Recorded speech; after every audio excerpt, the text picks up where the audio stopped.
Bienvenidos al séptimo capítulo de Era Digital. Hoy día nos acompaña Jorge Isuski.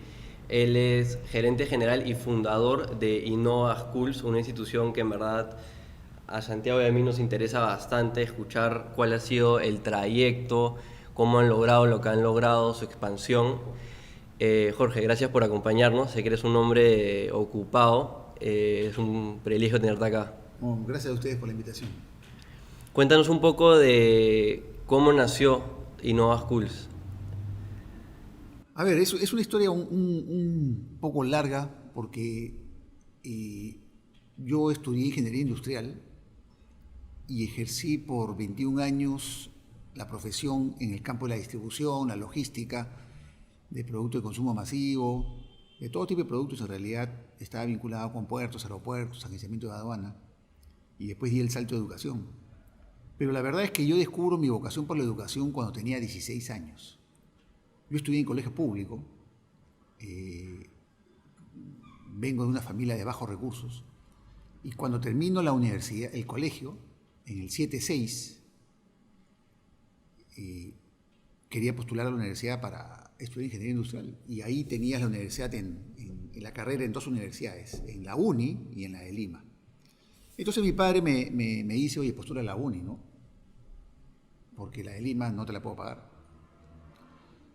Pero en el año 77, el fenómeno terrorista tenía tomadas las universidades. Entonces, una carrera que duraba 5 años, te podía durar 7, 8 años o 9, porque habían las huelgas. Cuando yo postulé a la UNI en el 77, la UNI estaba en el ciclo 752. O sea, tenía más o menos 2 años de atraso. Entonces tú entrabas a la universidad y no sabías el tiempo que te iba a tomar, y yo no quería eso. Entonces, pero mi padre me insistió y me dijo, oye, no, tienes que postular a la UNI. Y yo, sin decirle nada, postulé a la de Lima y a la UNI. Ingresé y finalmente me quedo en la de Lima. Y sin decirle nada a mis padres, me matriculé en la de Lima. Y cuando ya se vencieron los plazos, ¿no? Le dije que me había matriculado en la de Lima. Entonces él me molestó, me cuadró un poco. Y yo le dije, no te preocupes, tú dame lo que puedas, que yo voy a trabajar. Y me puse a dar clases de matemáticas. Cerca de mi casa, en Pueblo Libre, había una familia italiana que tenía 3 hijos. Y yo a uno de ellos le daba clases de matemáticas. Y ahí descubro mi vocación por la educación, ¿no? Me di cuenta que me gustaba enseñar, me di cuenta que me hacía sentir muy bien cuando yo veía que el alumno avanzaba y traía buenas notas. Y como siempre digo, yo tenía la misma sensación, cuando me traían buenas notas, tenía la misma sensación que cuando yo me iba al estadio a ver a mi equipo favorito, que es Alianza. Uf, Estamos mal. ay. Se acabó la entrevista. Bueno, muchas gracias. ¿Ya? Y Alianza ganaba, entonces yo salía del estadio con aires de triunfo como si hubiese jugado el partido, ¿no? Entonces era una sensación similar. Entonces me quedé enseñando mucho tiempo y desde ahí he seguido enseñando hasta hace 3 o 4 años que enseñé en escuela de posgrado de la UPC, y he enseñado durante muchos años de mi vida. Y ese fue mi primer contacto con la educación, y ahí empecé a descubrir mi vocación. Años más tarde, IPAE me invitó a ser miembro del directorio. Yo tenía 30 años, o 31 más o menos, y me encargaron un proyecto que tenía que ver con la escuela rural. Era un programa de capacitación docente que manejaba IPAE para profesores de zonas rurales. Y esto me llevó a visitar las escuelas rurales que están en las alturas del Perú. Y es ahí donde yo me encontré con los verdaderos pobres del Perú, ¿no? O sea, 2 millones de niños que estudian, que en esa época estudiaban en condiciones casi infrahumanas, en pequeñas escuelas de 5x5, sin luz, sin agua, sin desagüe, obviamente sin internet. Los niños, cuando querían ir al baño, tenían que caminar 25 metros para ir a una letrina, ¿no? Y la temperatura era 4 o 5 grados centígrados. Entonces yo me empecé a cuestionar y a decir, oye, ¿cómo podemos tener a 2 millones de niños estudiando en esas condiciones cuando estos niños en los próximos 80, 90 años van a ser padres de familia y van a tener hijos? ¿Cómo van a terminar la escuela en esas condiciones, ¿no? Aulas con profesores que más o menos hablaban el español y que en un aula tenías alumnos de primero, segundo, tercero, cuarto, quinto, todos juntos, porque eran escuelas multigrados, ¿no? Y donde los niños caminaban 1 hora, 2 horas para llegar a la escuela. Entonces, esto me hizo desarrollar la convicción de que el Perú nunca va a ser un país desarrollado si es que no cambiamos la educación. Y que nunca vamos a tener paz social si nosotros no somos capaces de reducir la brecha entre aquellos que tienen acceso a una educación de calidad y aquellos que no la tienen. Porque hoy día en el Perú, 85% no tiene acceso a una educación de calidad. Entonces tú no puedes mantener un país así. Tú no puedes vivir en un país en la que estás en una oficina, en el centro de San Isidro, todo bien bonito, ¿no? Pero tú agarras tu carro y te vas por la vía expresa al centro de Lima y encuentras pobreza. Te vas al otro lado, a Chorrillos, y encuentras pobreza. Tú no puedes vivir en un país donde a 100 kilómetros de Lima tienes tu casa en la playa, linda, bonita, pero al otro lado de la carretera, ahí nomás, la gente vive en esteras. O sea, eso va a hacer que nunca tengamos paz social. Y la única forma que hay para cambiar eso es la educación. O sea, no es el vaso de leche, no es la beca 18, Pronavec, esas cosas ayudan. Pero lo que va a cambiar un país es simplemente brindar acceso igualitario a todos los peruanos, sin excepción. Ir a la raíz. Ir a la raíz. Ir a la raíz. Porque los otros son paliativos. Y es después de ver o después de estos descubrimientos, por así decirse, que tú decides emprender sobre el tema. ¿O no? ¿Cuándo es este momento que decides tomar acción? O sea, tenías 30, este proyecto de IPAE. Sí. ¿Qué hacías profesionalmente en ese momento? Trabajaba en esta compañía logística. De la distribución. Sí, distribución. Pero digamos, tuve otros contactos con la educación, porque cuando yo era director gerente general de este grupo de empresas, porque yo entré ahí como practicante y ahí llegué a ser director gerente general de este grupo de empresas, por ejemplo, en esta empresa a finales de año se daban regalos a clientes y, ¿no?, agendas, esas cosas que siempre regalan merchandising. Entonces yo corté todo eso, hablé con el dueño y le dije, ¿sabes qué? Vamos a hacer un colegio. Y mi primer colegio lo hice en el pueblo joven Tihuinza, entre la base naval y la cárcel del Callao. Y lo hice con el padre Miguel Ranera Sánchez Pardo, sacerdote diocesano, que es el que dirige Coprodeli ahora en el Callao, que es un cura que es fuera de serie. Yo siempre digo, o sea, este cura tenía no sé cuántas empresas y lo que ganaba de dinero lo dedica hasta ahora a recoger a los niños huérfanos, tiene hospitales, postas médicas, es un trabajo espectacular en el Callao. Entonces, como nosotros teníamos los recursos, pero no sabíamos cómo llevar al colegio, nos juntamos con el cura y hicimos el Colegio San Miguel, que hasta ahora funciona, tiene 600 alumnos, y lo empezamos a hacer de poquitos y fue creciendo. Entonces fue otro acercamiento que tuve con la educación, y así tuve varios acercamientos hasta que llegué a los 45 años. Y es ahí que tomo la decisión de dejar mi chamba y emprender este largo y duro camino de hacer empresa en el Perú, más en el campo educativo, ¿no? ¿Cómo fue esa decisión de dejo mi chamba y voy a emprender? Pucha, la verdad que no es fácil, porque claro, dejar la comodidad de tu suelo. Yo me acuerdo que un día estaba jugando un partido de tenis con un gran amigo y él me dijo, oye, pero tú estás loco, tú no sabes nada de educación, ¿qué te vas a meter, no?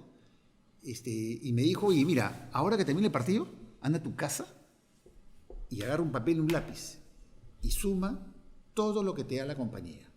Chofer, carro, gasolina, mantenimiento, tarjeta de crédito, seguros, viajes, todo, bono, todo súmalo. Y después dime si renuncias. Entonces fui a mi casa y me puse a hacer la lista, y cuando vi el número final yo dije, pucha, ¿no? Mi hija estudiaba en Nueva York, en el FIT de Nueva York, ¿no? Y eso cuesta. Mi segundo hijo estaba en el Newton. Pero a pesar de eso hablé con mi esposa y ya, tomé la decisión y dije, me embarco en este tema, ¿no? ¿Ella qué te dijo? Bueno, ella siempre me ha apoyado en estas cosas, y ella me dijo, oye, ¿sabes qué? Si es lo que quieres, hazlo y vamos para adelante, ¿no? Tienes que haberle mostrado una cierta pasión detrás del proyecto. ¿Lo tenías planificado o sea, tenías un business plan, ya sabías más o menos No, nada. cómo sacarlo adelante? ¿Tenías la experiencia de que habías trabajado en proyectos previos? Colegio... Sí. O sea, sí, pero digamos, había trabajado en este colegio, pero digamos que Coprodeli era el que había hecho ellos tenían la experiencia porque tenían en ese momento creo que 10 colegios operando, ¿no? Entonces nosotros básicamente fuimos los que financiamos, pero obviamente aprendí un montón en ese momento también, ¿ya?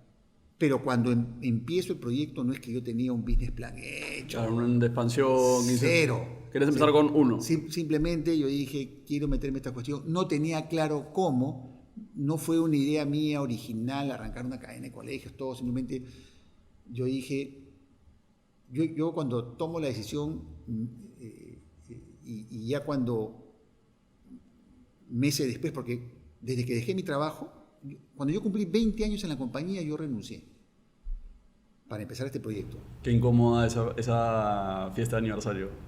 No, sino que, bueno, simplemente fueron coincidencias que yo cumplía una determinada edad y 20 años.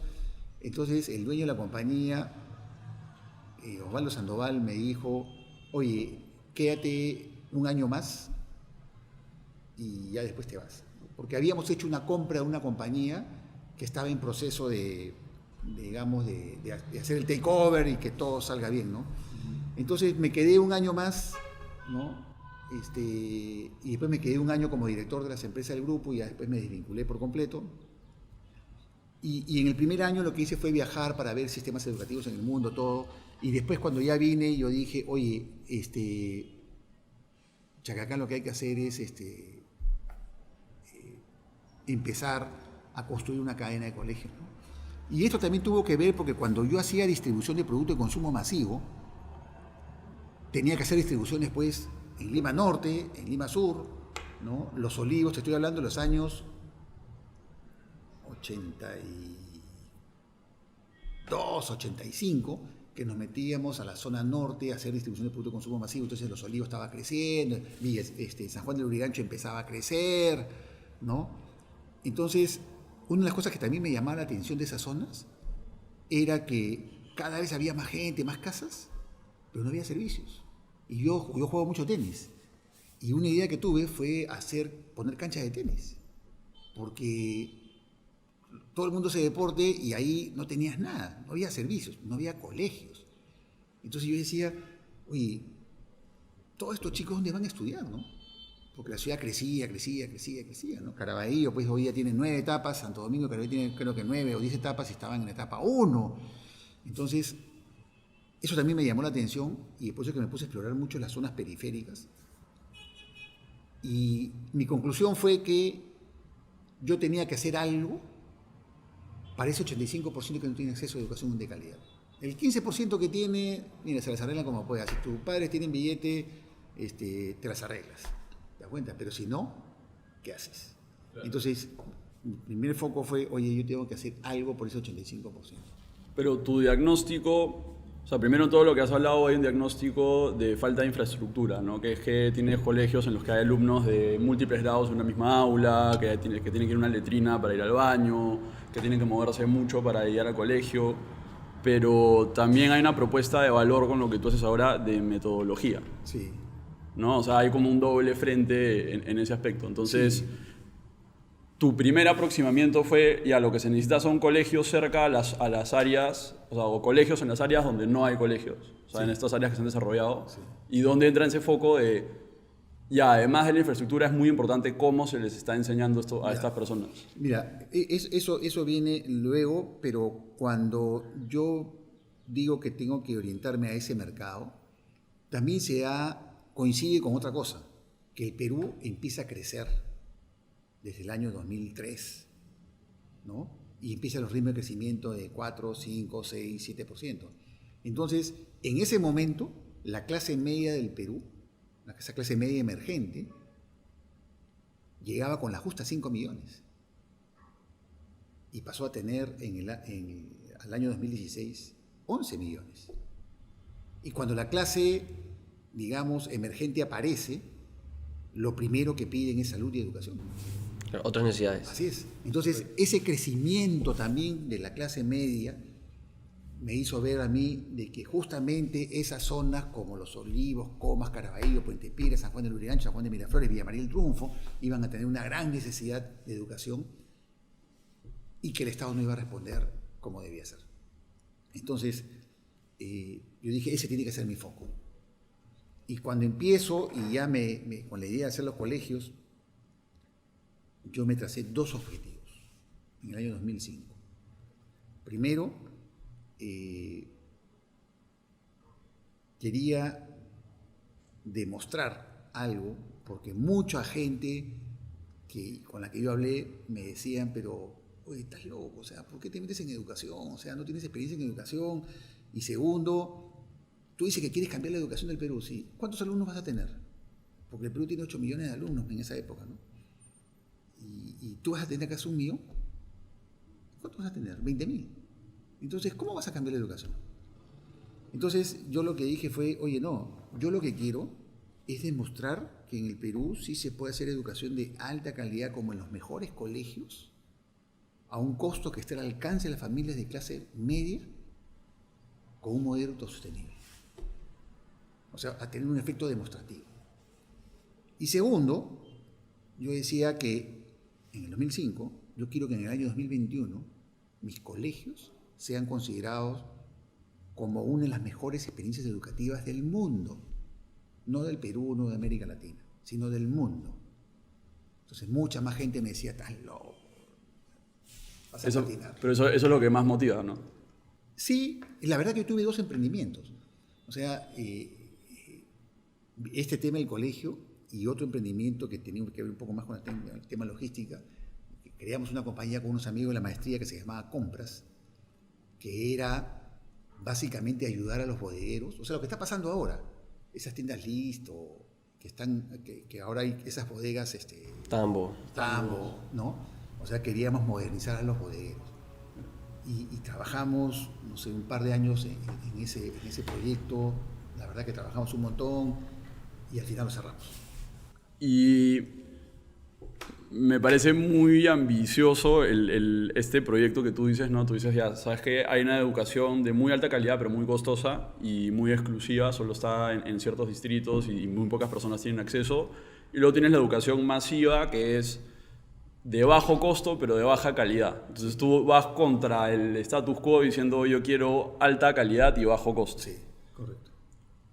¿Cómo se consigue eso? ¿cuáles eran los factores principales que tú decías que tenían que cambiar para lograr ese digamos, punto? ¿En qué se basa ese modelo, ¿no? ¿Cómo consigues eso? Claro, en ese momento no tenía ni idea de cómo hacerlo. O sea, simplemente yo vi el mercado y yo dije, acá no hay nadie. Claro, si consigo esto... O sea, si yo logro hacer algo que sea de bajo costo y alta calidad, la hago. Y me puse a trabajar en eso, ¿no? Y cuando empiezo esto, como yo no sabía mucho de educación, regresé donde el curita Miguel Ranera y le ofrecí darle un porcentaje de las acciones a cambio de que él entre al proyecto, ¿no? Y me ayude en el desarrollo. Entonces él aceptó, pero con una condición, de que él le ponía el nombre al colegio. Y él le puso San Felipe Neri, sacerdote italiano, que hizo una obra pastoral importante. Entonces el colegio funcionó como San Felipe Neri. El primer colegio lo hicimos en Los Olivos. Compramos un terreno en Los Olivos y construimos el terreno en Los Olivos. Ahora, como esta cuestión es costosa, porque un colegio son varios millones de dólares,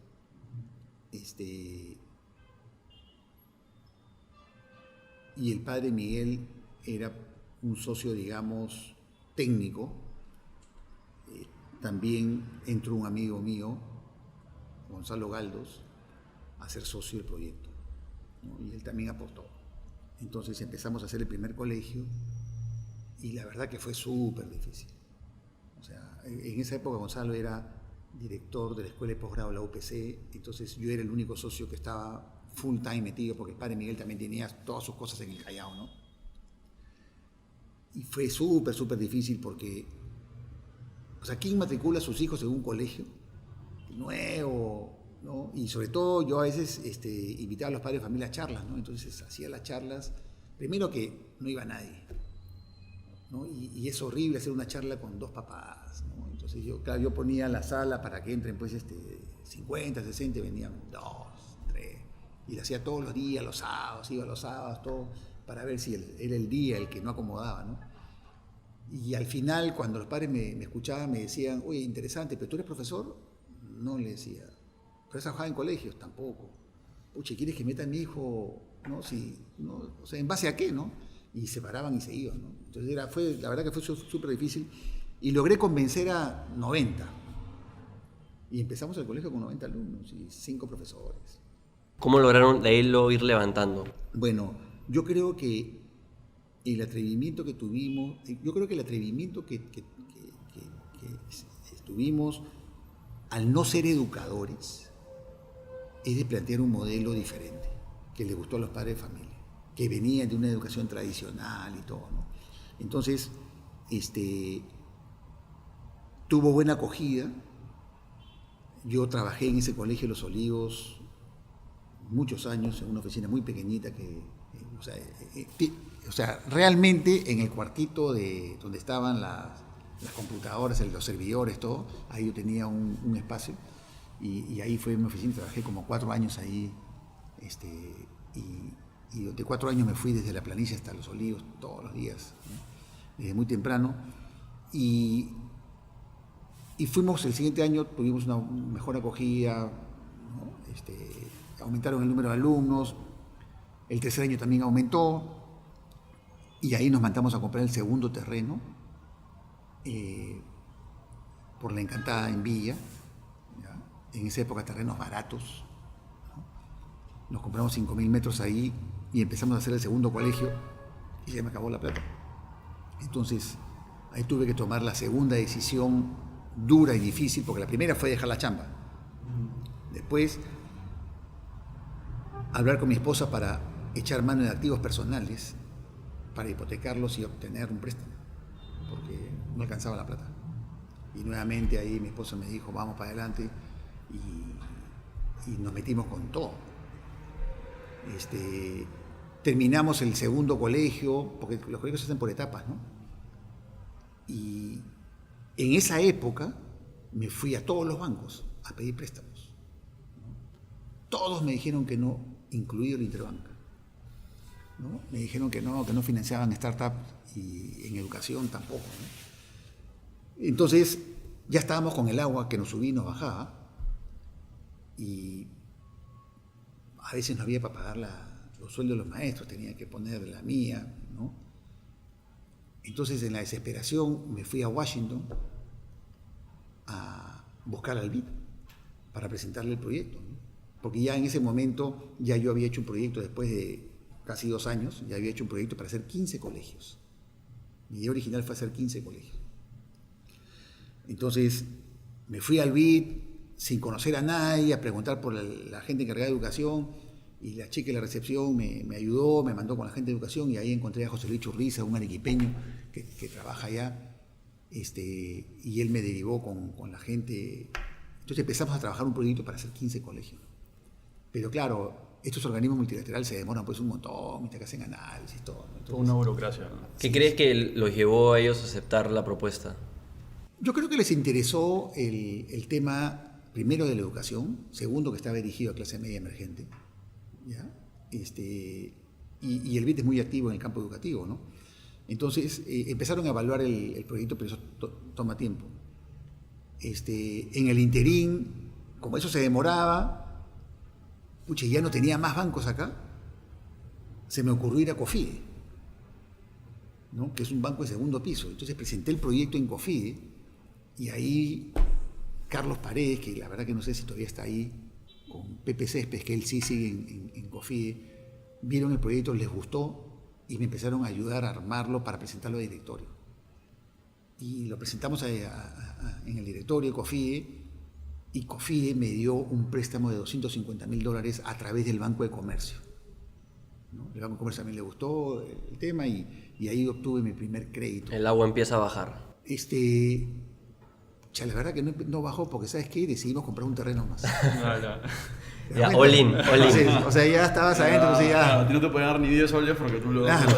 Entonces conseguimos un terreno en Villa El Salvador. Ajá. Y ahí lo teníamos, porque ya no había más billete para hacer más, ¿no? Entonces, terminamos el segundo colegio en Chorrillos, y después seguía con el BID, pero el BID se demoraba. Entonces me fui donde Lizardo Miranda hace Capitales, del grupo que era del Grupo Apoyo, ¿no? Y le presentamos el proyecto para que nos construyan sobre el terreno de Villa El Salvador. Entonces ahí entre Lizardo Miranda y Jenny Saine, que ellos siguen hace Capitales y han crecido un montón, ellos decidieron darnos el crédito para construir el colegio en Villa El Salvador. Y eso nos ayudó muchísimo porque ya con eso completábamos 3 colegios, ¿no? Tenemos el de Los Olivos, que se había hecho a pulmón, Chorrillos, que habíamos metido todo lo que teníamos, y ya con crédito el de Villa El Salvador. Y el BID seguía demorándose. Entonces, en ese interín, cuando viene el terremoto de Pisco en el año 2007, el padre Miguel, como tenía compañías de construcción él acá en Lima, lo mandan a Pisco a reconstruir Pisco, pues, ¿no? A hacer trabajos en Pisco. Entonces ya se alejó un poco el proyecto, y la verdad dejó el proyecto porque tenía que hacer, entre sus cosas que tienen en el Callao más lo otro, dejó el proyecto.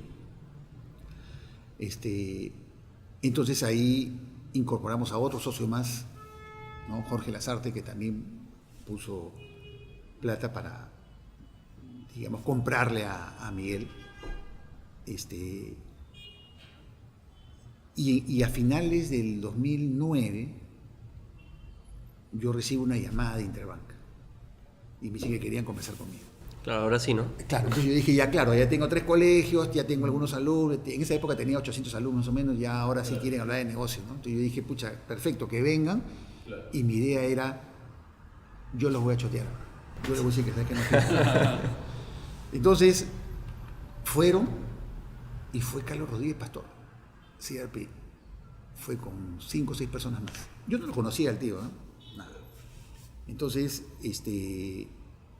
visitaron el colegio, entraron, se metieron a los salones, pucha, al final me dicen, oye, te felicito, lindo tu proyecto, súper bacán, ¿no? Chao. Entonces yo le digo a ellos, oye, pero aquí lo vamos a hablar de, Claro, ¿no? Del negocio. te tengo que chotear. No hemos venido para eso, me dijo. Pucha, y se fueron. Entonces yo me quedé con las ganas de chotearlos, pues, ¿no? Entonces no entendí, y a los 2 o 3 días me llama Alejandro Ponce, que trabajaba en el grupo, y me dice, oye, quiero hablar contigo. Entonces, queremos invertir en el proyecto. Entonces, pucha, yo le dije, oye, compadre, yo he dejado mi chamba, me he arriesgado, he metido todo lo que tengo, no tengo la más, estoy feliz con lo que hago, no hay la más mínima idea que yo venda esto. No, me dijo, no queremos que tú vendas. O sea, queremos que te quedes con nosotros y más bien les compramos a tus socios. Entonces yo le dije, oye, pero ¿por qué un grupo que tiene bancos, seguros, centros comerciales y otros negocios quiere meterse en educación? Entonces el pata me dio una explicación, pero la verdad que no la entendí. Entonces yo le dije, mira, para seguir conversando yo quiero hablar con CRP porque quiero que él me diga por qué quiere meterse en educación. El propósito. Así es. Entonces, a los pocos días voy a hablar con él.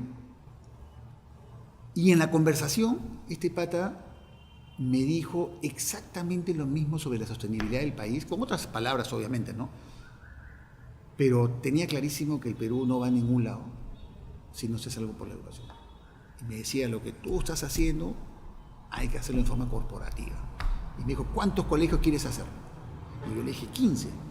Y el pata me dijo, hagamos 100.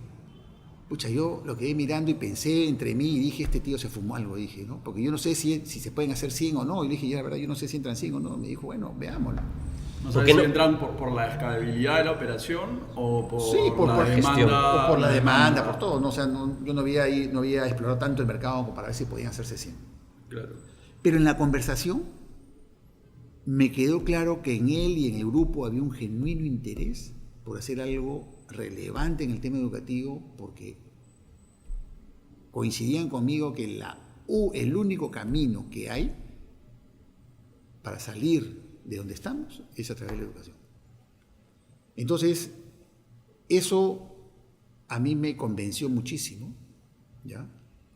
Pero además también, entre el 2005 y el 2009, ya yo me di cuenta que yo me convertí en un freno al crecimiento porque no tenía recursos financieros. Claro, Yo era director, marketing, ventas, operaciones, contador, y hacía todo. Entonces, yo no iba a poder crecer, o sea, a la velocidad que... Claro, si no me asociaba con Intercorp, no sé, pero de repente hubiese hecho 5, 8... Y una pregunta, porque esto me parece lo más... O sea, claro, importantísimo que tengan los mismos valores, visión y propósito a la hora de buscar un socio, porque si no, sabes que eventualmente a largo plazo no va a funcionar. Pero también meter un grupo así, a mí por lo menos me daría la sensación de que de repente voy a ir perdiendo poder sobre mi proyecto y puedo ir como que de repente agarran lo que yo fundé y termino siendo dejado de lado porque ellos tienen todo el leverage, ¿no? Claro. Como que todo Pero mira, ¿cómo fue esa situación? Yo creo que es parte del riesgo. Y esta tercera decisión fue... O sea, ahí yo me convencí que este grupo quería hacer algo importante y como yo me convertí en un freno, yo encontré muchos recursos en el grupo que podían apalancar mi proyecto. Pero mi objetivo es cambiar la educación del Perú. Mi objetivo no es ser mayoritario en la empresa. ¿Te das cuenta?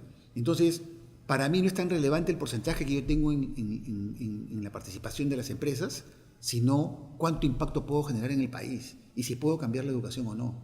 Entonces, esta decisión de asociarme con ellos fue dura, porque claro, siempre hay lo que tú dices, no pasa de ser socio mayoritario, socio minoritario, tienes un jefe, claro. O sea, sí pues, pero no fue difícil, ¿no? Porque para mí lo que importa es el impacto que puedo generar en el país. Y obviamente con estos tíos el impacto iba a ser mucho mayor que lo que yo podía conseguir, digamos, solo, ¿no? ¿Y cómo fueron esos cambios de ahí, digamos, del 2010 al 2013, esos primeros 3 años con ellos? Mira, la verdad que fueron súper fluidos como lo es hasta ahora, ¿no? Y claro, yo recuerdo una conversación que tuve con Carlos en la que él muy diplomáticamente me quería decir, oye, el modelo educativo que tú tienes, pucha, no creo que sea el modelo del futuro. Y tenía toda la razón. Pero él me lo quería decir suavecito, ¿no? Pero en el fondo me quería decir, oye, hay que desechar esta cuestión y hay que hacer algo nuevo, ¿no? Entonces, un día viene y me dice, oye, hay esta compañía en Estados Unidos, IDEO. Ya ha trabajado con Apple también, ¿no? Sí, claro. Bueno, es una de las compañías que es considerada como una de las 5 más creativas del mundo, ¿no? Entonces me dijo, mírala, ¿no? Entonces me puse a verla quién era, después me dijo, oye, vámonos a San Francisco. Y nos fuimos a San Francisco y me dijo, prepárate una presentación de Innova. Y preparé una presentación de Innova, ¿no? Entonces le dijimos para que trabajen con nosotros. Y claro, yo fui con varias ideas, ¿no? Allá. Primero, para mí un gran tema en el campo de la educación, y creo que es parte del éxito que tenemos, es ¿qué le enseñas a los alumnos? Y antes de eso, es si tú hoy día, y antes también, a un alumno le preguntas ¿qué es lo que más te gusta del colegio? ¿Qué te dice? Sus amigos. Recreo, la educación física, las vacaciones. ¿Por qué? ¿Por qué los colegios se han convertido en elementos hostiles a los chicos? O sea, ¿por qué no un chico le dice a su papá, papá, quiero ir el sábado y quiero ir al colegio? ¿Por qué?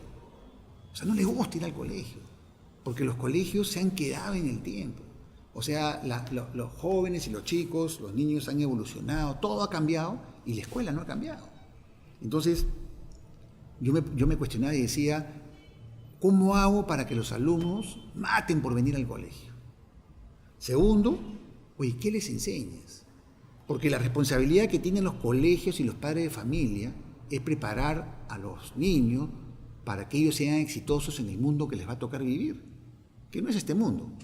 Es un mundo también, es un mundo menos predecible también el que se nos viene, ¿no? Creo que totalmente. A lo largo, o sea, en el pasado, digamos, si estabas en los 50s, en los 60s, te podías proyectar cómo iba a ser el mundo tal vez en los 80s y en los 90s, pero hoy en día Creo que nadie sabe cómo va a ser el mundo de acá a 30 años con todo este cambio de la revolución del internet y el mundo cada vez se está transformando a una mayor velocidad, con lo cual, por lo menos desde mi perspectiva, creo que se vuelven mucho más importantes las habilidades blandas, las habilidades interpersonales, la habilidad del autoaprendizaje, de ser más autodidacta para tú mismo, también con apoyo del colegio, pero sin la necesidad del colegio, poder tú mismo también adaptarte a estos cambios.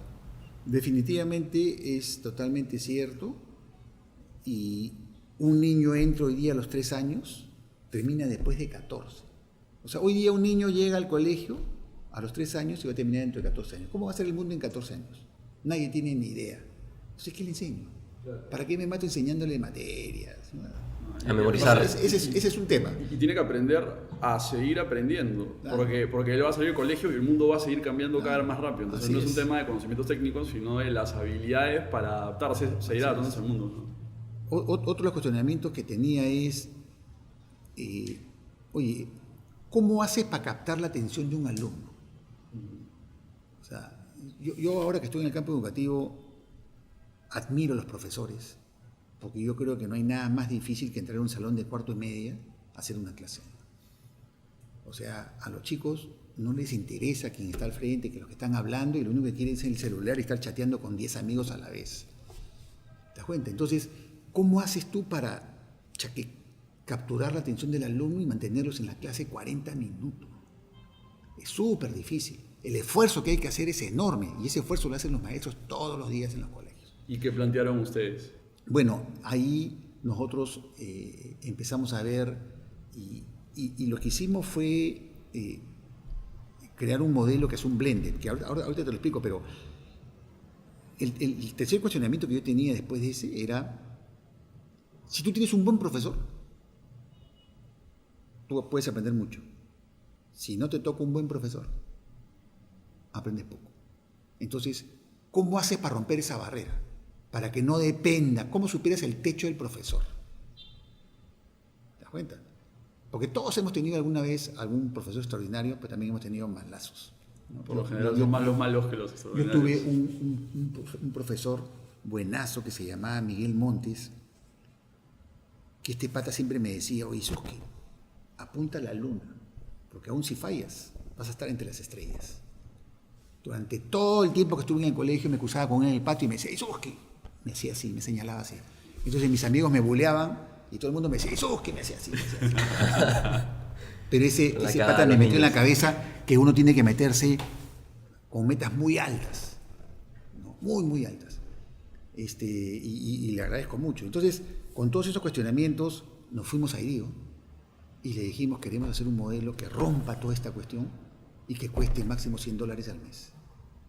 Para los que no saben, IDEO es una consultora de diseño tanto de producto como de modelo de negocio, ¿no? Si no me equivoco. Así es. Es una compañía muy exitosa que ha trabajado con las compañías más grandes del mundo, y a ellos les impactó decir, oye, hagamos alta calidad a bajo costo. Entonces armaron un equipo y empezamos a trabajar con ellos. Trabajamos casi como un año creando este modelo blended, ¿no? Que es un modelo, digamos, en la que el 70% de las horas de clase se hacen en formato grupal y 30% en formato de autoaprendizaje. Pero el 70% que es aprendizaje grupal, las clases las deben hacer los alumnos, no los profesores. Nosotros no tenemos carpetas en filas, sino son cosas como estas en las que hay 4 o 5 alumnos, 5 o 6 alumnos. Como trabajo en equipo. Trabajo en equipo. Entonces, lo que nosotros hacemos en nuestras clases es, a la pregunta que tú me decías, ¿cómo capta la atención del alumno? Le presentamos una pregunta curiosa o les pasamos un video que capte la atención, ¿no? Yo siempre pongo el ejemplo de que en tercero de primaria, en ciencias, tú les puedes preguntar a los alumnos, ¿los peces duermen o no? ¿Qué me dicen ustedes? Claro. Y ahí tienen Sí, que... a su manera, ¿no? Claro, Bueno, sí. Entonces, Yo ahí, creo que sí. con preguntas de ese tipo, Pero claro, luego ellos tienen que explorar y sustentar ellos tienen su... que Ajá. indagar. Nosotros somos... Sacan las computadoras. Claro. Nosotros somos socioconstructivistas. El aprendizaje es social, es el grupo, y el aprendizaje se construye. No es que el profesor te da el conocimiento, sino que se construye. Y para eso tiene que haber mucha capacidad de indagación, ¿no? Indagar y profundizar. Entonces el profesor se convierte en un tutor, en un coach. Como un guía. Que acompaña el proceso de aprendizaje. Entonces, cuando el alumno hace eso, ¿ya?, tú vas desarrollando indagación, investigación, juicio crítico, razonamiento, ¿no? Pero además, a nosotros nos preocupa mucho el desarrollo de las competencias soft, porque hoy día en el sistema educativo lo que importa es matemática y comunicación y el resto no, pero la parte socioemocional es tan importante como la parte cognitiva. Entonces, en ese trabajar hay ciertas reglas. Nadie te interrumpe. Todas las ideas se respetan. Tú construyes sobre las ideas de los demás, no las destruyes, construyes sobre las demás. Y hay roles. Uno trae los materiales, otro escribe, otro toma el tiempo, ¿no? Otro consulta. O sea, que se pueden dividir según la afinidad de cada uno. Claro. Uno puede decir, oye, yo hago la presentación, porque a mí me gusta hacer los gráficos, mientras que otro te dice, ya, yo leo los textos, interpreto. Yo resumo. Entonces vas creando una mini comunidad donde hay respeto, hay tolerancia, hay respeto por las ideas de los demás, hay construcción conjunta. Liderazgo también, ¿no? Porque como equipo tienen que decidir qué respuesta van a dar. Y ahí van surgiendo los líderes, ¿no? Tú vas viendo quién es el que toma la iniciativa y todo lo demás. Entonces se van desarrollando esos grupos, vamos desarrollando los alumnos habilidades blandas, pero también van aprendiendo la parte cognitiva, si es un curso de matemáticas o de ciencias, ¿no? ¿Se califica de alguna manera estas habilidades blandas? Sí, claro. No tenemos evaluaciones que es súper difícil y caro medir las habilidades blandas porque no son ABCD, más que todo son observaciones, eso lo hacemos muestral. Entonces, en el 70% de las horas de clase se hace eso. Entonces, cuando nosotros empezamos y hacíamos nuestras encuestas, el mayor atributo que teníamos era infraestructura, ¿ya? Porque nosotros cuando empezamos el proyecto con IDEO decidimos, hicimos varios research y vimos que más o menos hay 11 factores que los padres de familia consideran para tomar la decisión de escoger un colegio. Pero tú no puedes ser bueno en todo. Tú tienes que escoger en qué vas a ser muy bueno y en qué vas a ser estándar o medio maluco. Y tienes que tener la valentía de decírselo al mercado. Porque si no se lo dices, va a haber un gap entre lo que el cliente espera recibir, lo que tú le vas a dar, y eso es insatisfacción. Una coherencia en el valor. Entonces nosotros dijimos, vamos a hacer fuera de serie en 4 cosas. Primero, infraestructura. Segundo, en nuestra metodología. Tercero, en nuestros profesores. Y cuarto, en nuestra formación en valores y valores ciudadanos.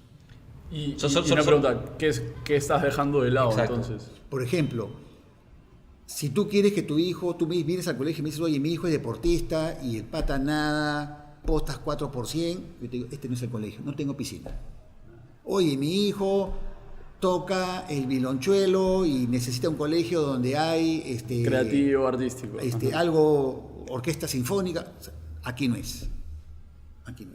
Tenemos nuestro programa de educación física, tenemos nuestros programas de arte, teatro, danza, música, pintura, pero no al nivel de que un padre de familia pueda querer que su hijo pues compita en pruebas nacionales o internacionales, ¿no? Claro. En esos casos. Pero nuestros programas de deporte son súper buenos, caminan muy bien, cumplimos y accedemos con todo y nos va bien. Pero no somos el colegio deportista por excelencia, ¿ya? Y empezamos con el tema de infraestructura y con IDEO desarrollamos un colegio, que es el que tenemos hoy día. Los colegios hoy día en general son como cárceles, ¿no? O sea, todo es con fierros, centro de cómputo con barrotes para que no se lleven las computadoras, ¿no? Hay un muro saltazo para que no te escapes. Tú pasas por un salón y tienes la puerta con un huequito ahí, ¿no? En la ventana. Entonces nosotros dijimos, trabajamos mucho con alumnos, hicimos mucho research con IDEO y al final decidimos hacer una infraestructura que sea abierta, transparente, mucho vidrio, ¿no?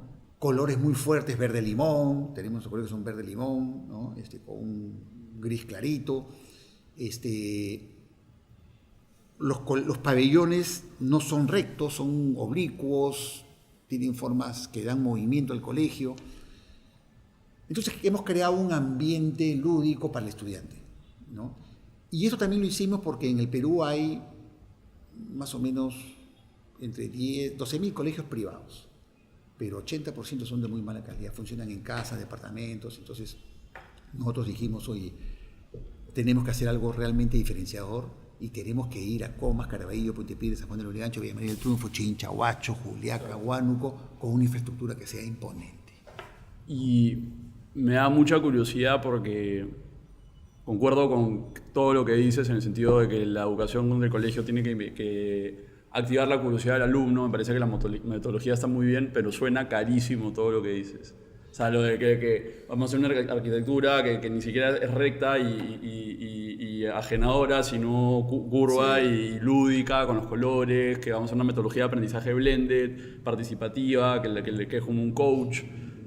¿Qué eficiencias en costos has podido encontrar para poder hacer esta nueva propuesta que es disruptiva y acertada, bajo mi opinión, y encima escalable, ¿no?, a todo el Perú? Sí. Mira, nosotros hoy día cobramos 550 soles de pensión en promedio. Hay unos colegios un poco más o un poquito menos, ¿ya? Y con eso vivimos. Nosotros no recibimos donaciones, nada. Nosotros somos autosostenibles y vivimos solo de pensiones. Correcto.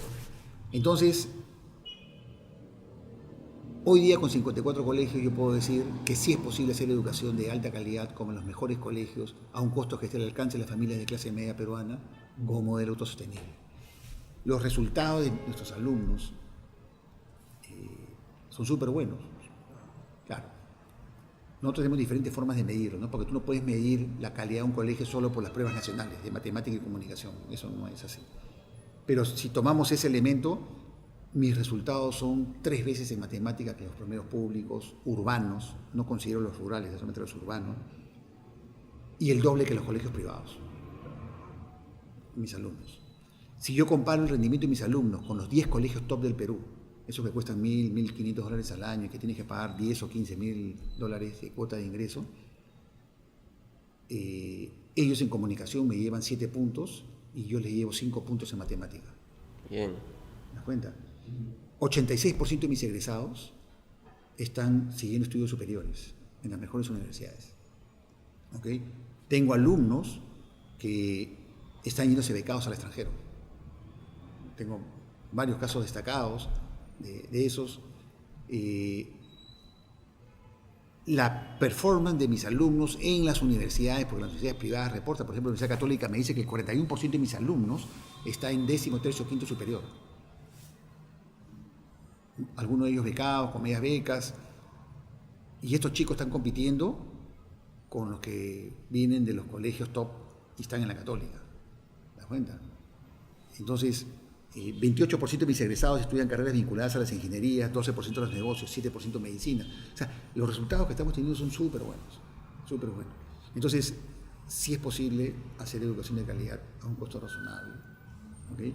Y yo creo que a tu pregunta, el secreto es que tienes que ser una compañía low cost, o sea, muy fit, y segundo, escala. O sea, nosotros tenemos con Intercorp 10 años ya trabajando, desde el 2010, 9 años ya, próximo año cumplen 10 años. Y perdemos plata. O sea, a nivel de P&L tenemos pérdidas. A nivel de EBITDA, tenemos EBITDA positivo desde el 2014. Pero recién este año vamos a hacer break-even. Hemos invertido $350 millones, de los cuales 150 millones son aportes de capital de los socios que hemos puesto para sacar adelante el proyecto. Nadie en el Perú ha metido 350 millones de dólares en educación básica. ¿Ya? Y el proyecto completo, porque estamos en 54 colegios y estamos construyendo 9 colegios nuevos por año, y hasta el año 2024 para tener 100 colegios. El proyecto completo son 460 millones de dólares. Eso no lo ha hecho nadie en el Perú. De tu perspectiva, ¿crees que ya lograron romper el paradigma de que se puede cambiar la educación en el Perú? Eso de que tus amigos, cuando recién iniciadas de manera sola, decían, ¿cómo lo vas a lograr? ¿Cómo se va a hacer? Nadie lo va a poder lograr. Sí, yo creo que con 54 colegios somos una compañía, por ejemplo, ¿no? ¿Cómo me ve el mercado financiero a mí. Nosotros hemos puesto 150 millones de dólares, tenemos un pequeño préstamo con el BID, todo lo demás emitimos bonos en el mercado de capitales. Somos una compañía que lista en la Bolsa de Valores de Lima y nosotros emitimos papeles de deuda que las compran en ofertas públicas. Acabamos de emitir un bono social por 180 millones de soles a 15 años con 3 años de gracia en moneda local. Tenemos calificación de riesgo AA. ¿Okay? Y eso lo que te dice es que las calificadoras de riesgo y los inversionistas, que son AFP, compañías de seguros, los fondos de pensiones, ven que nuestro modelo es sólido y tenemos una calificación de riesgo AA. Entonces, yo te puedo decir que con donde estamos hoy día hay plena confianza y el último bono que hemos emitido hemos tenido demanda de 1.6 veces. O sea, si yo emitía 60% más, igual levantaba la plata. ¿Okay? Entonces, hay una sobredemanda por nuestros papeles, porque creen en el modelo que nosotros tenemos. Entonces, yo creo que sí podemos decir que es posible hacer educación de alta calidad a un costo que esté al alcance de las familias de clase media peruana, ¿no? Con un modelo autosostenible. Algo me dice que no se van a quedar en 100 colegios. No, esa es la idea, ¿no? No, yo creo que no. Bueno, definitivamente no, porque ya estamos en México. Hemos exportado el modelo educativo a México. ¿A Colombia, si no me equivoco? Sí, estamos en ese proceso. En México tenemos 2 colegios y estamos construyendo 4 más. Ya tenemos oficina en Colombia, estamos trabajando para en enero de 2021 inaugurar nuestro primer colegio en Bogotá. Y vamos a seguir trabajando para el desarrollo de la región. Y esto está en el marco de este crecimiento que hemos tenido en el Perú. Se enmarca dentro del propósito de Intercorp. Intercorp tiene un propósito muy bacán, que es: queremos hacer del Perú el mejor lugar de América Latina para formar una nueva familia. O sea, lo que aspiramos es que cualquier joven como ustedes diga: oye, bueno, me voy a casar, voy a tener mis hijos, quiero vivir en el Perú. Y eso significa tener educación de calidad, eso significa tener salud de calidad. Por eso que también hemos lanzado nuestra cadena de clínicas con Aviva. Ya tenemos nuestra primera clínica en Lima Norte. Y eso queremos que sea el Innova de la salud. Así como ya tenemos 50 y vamos a tener 100 colegios, que tengamos muchas clínicas de bajo costo, ¿okay? Para que cualquier persona en la clase media pueda tener una atención de calidad en salud y educación. Entonces, todo este desarrollo está dentro del marco de lo que el Grupo Intercorp quiere hacer. Y el grupo, nosotros en Innova hemos invertido 1 billón de soles hasta ahora. El grupo ha invertido casi 2 billones de soles en los últimos 8 años. De locos. ¿Te das cuenta? Porque creemos que esto es parte fundamental de la transformación del país. Quería volver rápidamente al tema de la educación y de la metodología y de lo que enseñan, y volviendo al tema de que hablamos de que de acá, como mencionaste, 14 años, a 20 años, 30 años, nadie sabe cuáles van a ser los trabajos del futuro, de que obviamente se basan en su metodología blended, pero te quería preguntar cómo ustedes determinan qué es lo que deberían estar enseñando cada año. Ante esos avances tecnológicos, obviamente se basan en el expertise del talento que hay dentro de la organización, tanto de los profesores como de los ejecutivos. ¿Qué tipo de evaluaciones hacen? ¿Qué tipo de investigaciones hacen para determinar las ciencias se están volviendo más importantes, las comunicaciones, las habilidades blandas se deberían estar formando hacia estas carreras? Mira, hemos hablado quizá ya 1 hora sobre el tema de Innova. Yo creo que para otro podcast podemos hablar de lo del futuro, porque ese es otro tema que es súper apasionante. Nosotros hacemos mucho Looking Out, viajamos mucho por el mundo, y solamente te cuento a la pregunta que me haces 2 cosas, ¿no? Hace 1 año, un poco más, me fui a un congreso en Dubái, que es un congreso importante, pero es muy lejos, ¿no? Y es costoso. Pero esta vez yo fui porque iban a anunciar las carreras del futuro. Entonces en la reunión empiezan a decir, después de un estudio importante, serio, las 10 carreras que en los próximos 15 años van a ser las más demandadas. jardineros verticales, recolectores de energía, creadores de avatares, operadores de drones, desintoxicadores digitales, nanomédicos. Se llegaron a la 10ª y no había ni una conocida. Ni una. Entonces empezamos a preguntar qué cosa era cada una y es toda una explicación que hay, ¿no? Pero eso lo que nos dice es que el mundo cambia tan rápido y los sistemas educativos son tan lentos que se está generando un crack, ¿no? Y ahí podemos hablar después de la educación superior y la deserción y por qué los chicos dejan las universidades. No, o el desplazamiento también de las personas mayores. ¿Por qué te obligan a un currículum rígido, flexible? Eso podemos conversarlo si quieres en otro podcast porque Me encantaría. Estamos trabajando ese tema, ¿te das cuenta? Y tenemos muchos planes en la plataforma de educación del Grupo Intercorp. Por eso, porque en el Grupo Intercorp tenemos colegios, tenemos educación superior no universitaria, tenemos los institutos Segel, IDAT y Corriente Alterna, y tenemos la Universidad UTP, Universidad Tecnológica del Perú. Ahí tenemos 70.000 alumnos, en los institutos 30, en Innova 43.000, 150.000 alumnos en total. Bueno, pero regresando a la pregunta, oye, las carreras, pucha, súper desconocidas, ¿no? Entonces, en el Grupo Intercorp tenemos, y ayer hemos tenido el FEST, que es el Festival de Innovación, que voy a apuntarlos para invitarlos el próximo año, en la que traemos a keynote speaker de todo el mundo, ¿no? Pero sí top, para poco ver por dónde viene el mundo, ¿no? Y en una oportunidad trajimos a Yohei Ito, que era el director del Media Lab del MIT. Entonces, yo lo invité a un colegio, ¿no? Como él llegó ayer en la noche y la charla hoy día a las 5 de la tarde, tenía el día libre, entonces lo invité a un colegio. Y para tener mucho tiempo con él, lo invité al colegio más lejano, que está por el aeropuerto, ¿no? Para tener mucho tiempo con él en el carro, porque estar con un tío como estos, o sea, así nomás en la vida no llega, ¿no? Entonces me fui conversando con él y le dije, oye, hoy acabo de regresar de Dubái y me han dicho que estas son las carreras del futuro. ¿Tú qué piensas? Le dije, ¿qué piensas del futuro de la educación? Y el pata me dijo, mira Jorge, yo no sé si esas serán o no las carreras del futuro. Lo que yo sí te puedo decir es que lo que tú tienes que enseñarle a tus alumnos es todo aquello que las máquinas nunca van a poder hacer. Tú tienes que enseñarles a amar, a querer, a respetar, a disfrutar de la amistad, a disfrutar de una buena película, una buena conversación, a trabajar en equipo, a descubrir sus pasiones. Con eso será suficiente, porque todo lo demás va a ser hecho por las máquinas. Pucha, me dejó. No, le ven el punto. Así es. Entonces, pucha, ahí yo me pregunto, ¿y qué hago enseñando lo que enseño? ¿No? Y nosotros en el país preocupados por los resultados de matemática y comunicación, y no estamos viendo lo que pasa en el mundo. ¿Te das cuenta?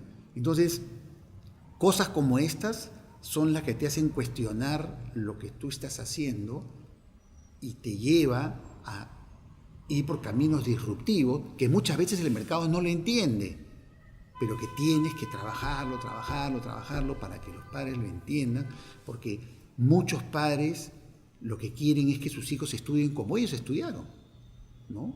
Entonces, claro, cuando tú no tienes tarea, no llenas mucho el cuaderno porque estás en una sala indagando, cuestionando, investigando, y no tienes que estar escribiendo lo que el profesor escribe en la pizarra, el padre de familia muchas veces dice, oye, el cuaderno de mi hijo está vacío, ¿qué hace? Oye, mi hijo no tiene tareas, este colegio no sirve, porque se asocia la calidad educativa con exigencia, con las tareas y con la repetición y la memoria. Entonces cambiar eso costó un montón. Entonces cuando nosotros empezamos a hablar de educación integral, cuando todos los colegios eran preuniversitarios. Hoy día ya todos los colegios son integrales, ¿no? Entonces hemos cambiado nosotros eso, y así como eso en varias otras cosas hemos cambiado y vamos a seguir cambiando. Entonces esto va a ser súper dinámico, y lo que tenemos que hacer es preparar a los alumnos para un mundo incierto, un mundo cambiante, ¿no?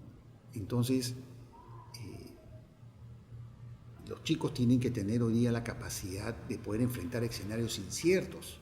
Entonces, tú no puedes aspirar a que un joven terminado el colegio esté capacitado para enfrentar ambientes inciertos cuando tú en el colegio le tienes una currícula fija. ¿Te das cuenta? Que tienes que llevar tantas horas de matemáticas, tanto de comunicación y enseñas cursos en compartimentos estancos. Claro, está más basado en conocimientos técnicos que en habilidades. Tú hoy día entras a una universidad y lo que tienes es una currícula que te tienes que llevar. Vas a estudiar, no sé, bioquímica, tienes que llevar lengua 1, lengua 2, historia de la civilización 1, propedéutica. Introducción a la investigación. ¿Y qué es lo que pasa? Lo que te pasó a ti. O sea, llega un momento que tú dices, oye, ¿qué hago acá? ¿Te das cuenta? Entonces, ese es un tema que nosotros en los colegios lo trabajamos. Y ya, si quieres, conversamos en otra oportunidad del siguiente paso, porque lo que viene en las universidades es apasionante, ¿no? Pero no es fácil poder determinar qué es lo que le enseño al alumno para que sea exitoso en el futuro, pero sí creemos que tiene una alta dosis de soft skills, ¿no? De conseguir personas que no solamente sean competentes, sino que sean resilientes. Personas que tengan mucha capacidad de investigar, de autoaprender, porque estos chicos son lifelong learners y estos chicos van a vivir 100 años. Eso te iba a mencionar, creo que la gente subestima a veces a los jóvenes. Mencionaste el MIT Media Lab y hay un caso bien interesante de Nicolás Negroponte, que fue el fundador del MIT Media Lab, que hizo un experimento, ¿no? Fue una parte rural de África con 2 cajas, una llena de laptops o tablets y una llena de cargadores para estas computadoras a nivel solar, ¿no? Y las dejaron ahí. Y en una semana habían aprendido a usarlas.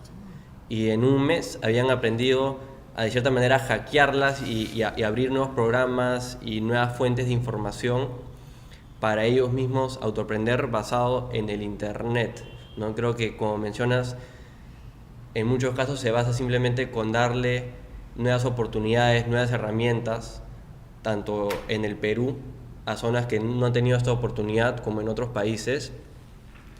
Y creo que, como menciono, ¿no? Los jóvenes tienen la habilidad de autoaprender, de ser autodidactas. Hay que darle la infraestructura, invertir en ello, como ustedes han hecho a la mayor escala posible hasta el momento, ¿no? Mira, autonomía.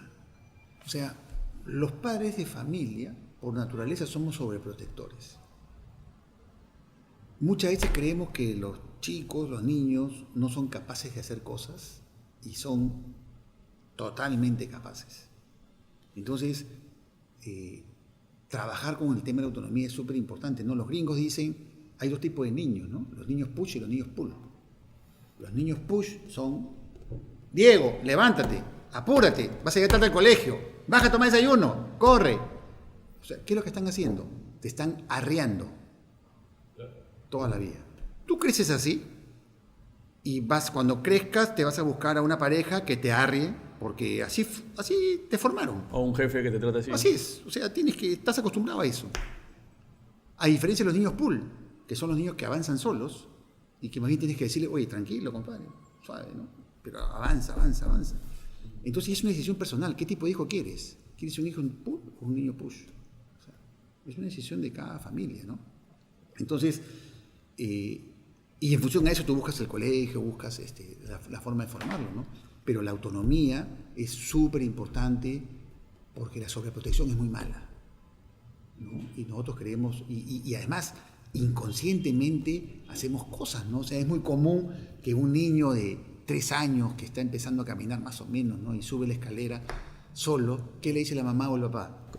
Cuidado que te vas a caer. O sea, lo que le estás diciendo es, oye, tú eres incompetente, eres tan tonto que te vas a caer, déjalo. Que falle. Claro, o que aprenda él solo. Se cae, ya, bueno. O sea, si ves que está en peligro, ya te pones atrás. Pero no le digas, oye, cuidado. Tenle miedo. No la vas a poder hacer. Claro. Y es casi inconsciente. Claro, eres incapaz de sobrevivir en este mundo sin mí. Ese es el mensaje, ¿no? O cuando haces algo malo, eres un burro. O sea, ¿te das cuenta? Entonces, esas son cosas que hay que ir cambiando para preparar a un joven a que enfrente un mundo que es incierto, que no sabemos cómo va a ser, pero lo que sí sabemos que va a ser muy cambiante, donde la tecnología va a jugar un papel muy importante y donde la inteligencia individual casi desaparece porque emerge la inteligencia colectiva. Entonces el trabajo en equipo, la colaboración, ¿no? es súper importante, ¿no? Bueno, Jorge, muchísimas gracias por visitarnos.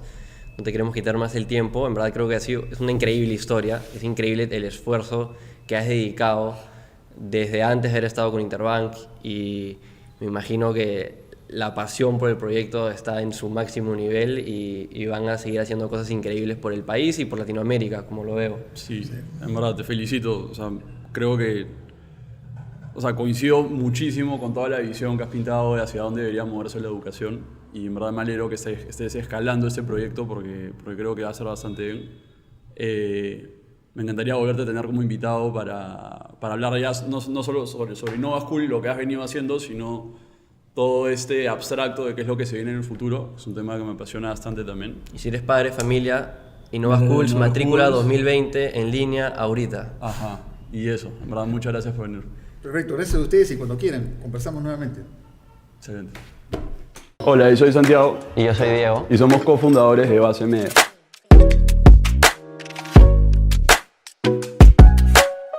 Somos una agencia que ayuda a empresas que no tienen los conocimientos o la infraestructura para hacer actividades de marketing digital a adaptarse y destacar en el mundo de las redes sociales a través del manejo integral de su presencia en línea.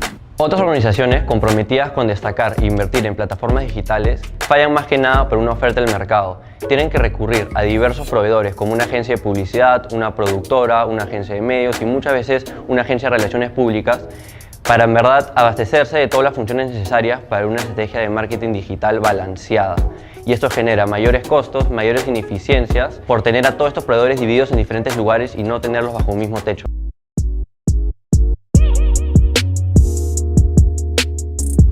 En cuanto a los servicios que ofrecemos, hacemos todo lo que mencionó Diego. Partimos por la estrategia y entendemos los objetivos comerciales y de comunicación del cliente. Una vez que tenemos un framework de trabajo bien definido, pasamos a hacer una estrategia de comunicación y comercial para cumplir todos los objetivos del cliente. Encontramos las audiencias del cliente en las plataformas que deberían estar, definimos cómo segmentar las audiencias, hacemos estrategias de comunicación para llegar a cada uno de estos públicos con los atributos o mensajes indicados. Definimos si el cliente debería hacer fotos o videos, cuál debería ser la propuesta estética de la marca, qué tipo de contenido o iniciativas deberían hacer, en qué momentos, con qué frecuencia, con qué presupuesto y más o menos qué resultados podrían esperar en base a esa estrategia y en qué momentos. Una vez que tenemos toda la estrategia definida, pasamos a producir nosotros mismos todo el contenido que formó parte de esta estrategia. Una cosa que nos enorgullece mucho es que estamos en facultades de producir nosotros mismos todo el contenido que formó parte de la estrategia. Hacemos diseños gráficos con un departamento gráfico y fotos y videos con un departamento audiovisual. Tenemos una casa productora in-house que hace 19 sesiones audiovisuales al mes entre fotos y videos. Luego, una vez que tenemos listo todo el contenido que formó parte de la estrategia, nos encargamos de la distribución de este contenido al público objetivo. Tenemos un departamento de medios que se encarga de idear o elaborar los planes de distribución de contenido de nuestros clientes, ejecutar estos planes y luego optimizar los resultados. Además de este servicio, ofrecemos un servicio de desarrollo de páginas web, manejo de identidad de marca y trabajo o gestión con influenciadores para complementar toda nuestra labor y exponenciar los resultados que podemos traer en todas nuestras campañas de comunicación. Dejando de lado los servicios, la otra razón que nos diferencia de la gran mayoría de agencias es el equipo de trabajo que hemos construido. Nosotros hemos armado de manera deliberada un equipo de 30 personas de entre 21 y 28 años de edad, pues creemos mucho en las capacidades de los jóvenes para manejar estrategias para redes sociales. Nuestra generación ha pasado muchísimo tiempo en estas plataformas y las entiende a detalle. Y es por esto que hemos armado este equipo de trabajo joven, dinámico y que nos ha traído resultados muy creativos e innovadores en todos nuestros trabajos. Estamos muy contentos de nuestros 2 años en el mercado haber tenido la oportunidad de trabajar con empresas de diversos rubros, desde banca, retail, salud, construcción, entre otras, y habernos sabido poner en los zapatos de cada cliente para cumplir con diversos objetivos, desde reconocimiento de marca, recolección de leads para B2B, ventas en e-commerce, atracción de talento a la organización y más. A futuro queremos seguir ayudando a nuestros clientes a triunfar en esta nueva era digital llena de constantes cambios. Y por eso los invitamos a conocernos en nuestras redes sociales y a visitar nuestra página web basemedia.pe.